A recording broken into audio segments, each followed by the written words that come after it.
Hey guys, welcome back for another episode of the Butterfly Effect podcast. I'm Jack, and today I'm on my lonesome for two reasons. A, because Liam was incredibly wise to not buy this game that I'm going to be talking about, which is Alfred Hitchcock's Vertigo. And two, because, well, what can I say? The drink found him. But yeah, guys, let's just get into this review, shall we? So, I found this game, what was it, on 4 or 5 months ago. It was recommended to me on Amazon. Narrative based game, a thriller, a mystery, dialogue choices, all the good stuff that we like. I thought, yeah, this is ticking boxes. I looked at the price and I thought it was a little bit scary. So I thought, let's go and look at the other reviews for this game. And you know what, I looked at the usual suspects, your IGNs of this world, and they didn't come down on it very, fairly, or very nicely, I should say. And I thought, nah, they've got a track record of doing this. It will be fine. Oh dear God.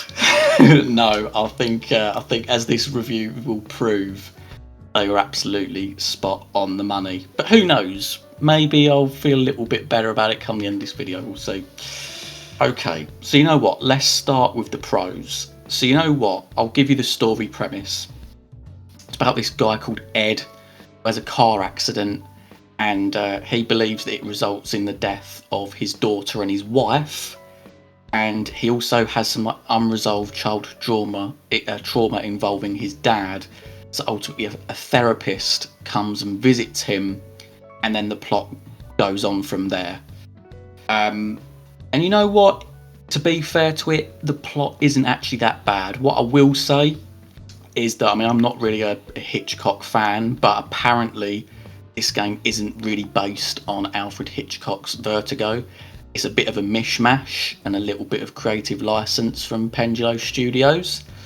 But there are some good moments in here, and I'm thinking back to when you're playing as the scene with Nick, who's a police officer, and you're going through this house, and there's really tense music, which I think is a real positive for this game. It does get repeated a lot, but I thought the music was good. It did fit the whole mystery thriller vibe. And just, there's twists and turns. There's things in here that maybe some Life is Strange fans will appreciate. They'll think back to moments in that franchise and go, I see what's going on here. And I think those that have played Last Stop, they might enjoy it for, well, you can't really call them QTEs, but there are moments where you hit a button or you pull the analog stick in a direction. It's not that complicated. You can't really fail them. You do play as multiple characters. Like I say, you get to play as Ed, you get to play as Julia the therapist, you get to play as Nick the police officer, and Ed's wife Faye. If I'm honest, that's all of the positives that I can think for in this game. So you know what, let's just jump straight into the negatives. First of all, the length. My God, I was sat for 4 or 5 sessions for a couple of hours playing this game. So it does have a run time of about 12 to 15 hours. And you know what, on paper that sounds really good, but it isn't, because it's just incredibly slow paced. It's just like, when you see a video game and the camera just lingers on someone's face far too long. That's what this game does. You think, okay, I need the next cut, I need the next edit to what's going on here. But it just drags out. It saps the soul away from you, and it ultimately adds. And I've got my editing hat on, thinking, you know what, I could probably cut 4 hours of this game off just by taking these little moments out. So that was a big negative for me. I think the line delivery as well is incredibly stilted and unconvincing at times. I think other reviewers have picked up on this. Whether it's the voice acting or the writing, it just didn't seem to marry up with what they were saying. Also as well, the dialogue choices, they literally don't matter 99.9% of the time. For you completionists out there is an achievement you can get involving 2 characters to end in a romantic relationship, and you have to choose certain things to get that to happen. But as far as all the other dialogue choices, you literally cycle through them anyway.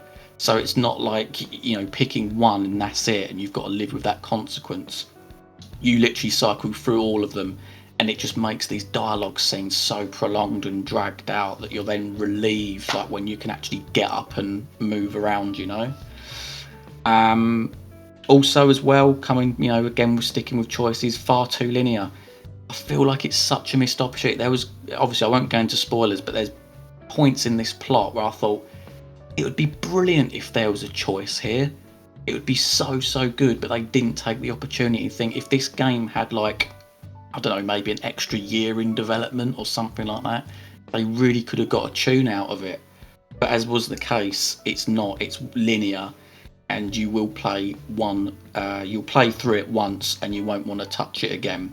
Also, as well, I mean, coming off the back of that, you know, as I said, that it was a 10, 12 hour, even 15-hour game, depending on how slow you go with it. The price. Now, bloody hell, I've got more returns from a fruit machine, if I'm being honest with you guys. I'm not even going to admit the amount of money that was paid for this game. It was for it was a Christmas present. A loved one gave me the money to go get it for Christmas, and yeah, honestly, like you can go look it up. Maybe it's discounted now, but genuinely, I recommend that you don't pay more than £10 for this game, because of like just the way it's built. Sometimes it gets a little bit glitchy as well. Like it was glitchy in the menu for me, and yeah, like it really is a shame, because I do think the story is actually quite decent. Like I said, there were points in this plot where I was like genuinely hooked. I was thinking, oh, I'm really not sure what's going on here. Is he imagining this? Is he not? It's all like very psychological and very Hitchcockian in that sense. So I think perhaps the best scenes for me were like the reconstruction ones, and even then they're not as good as like your Detroit Become Human, or even like what we've recently covered in Twin Mirror.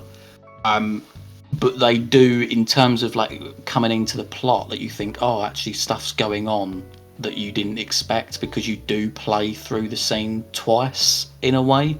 If you've played the game, you'll get what I mean. But yeah, I feel like this game, it had so much potential, but it just wasn't taken. And I think that can be an even more of a gut punch, to be honest.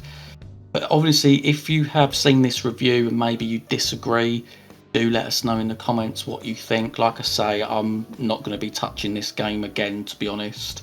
And as I said before, I don't think you should be paying a lot of money for it, and you should be expecting to doing one playthrough, and that's it. But frankly, if you do get this game, you must be like sadistic in some sense, because like to put yourself through it, I really don't know.